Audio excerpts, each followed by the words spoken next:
講故事。OK。爺爺繼續講伊麗莎白二世與香港的故事。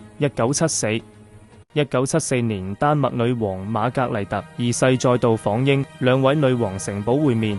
英國大選保守黨失利，希斯辭任，女王再度任命威爾遜為首相。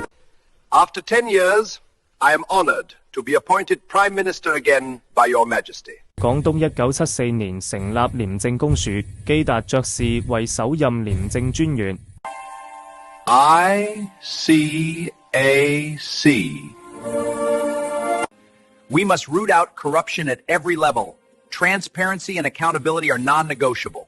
署用咖啡作宣傳，推廣反貪污工作，深入民心。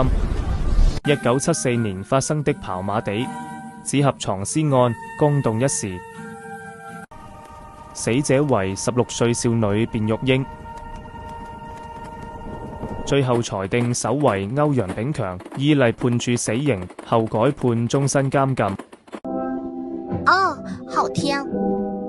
The story is not over yet. To be continued. 請訂閱、分享、同點讚。Thank you very much.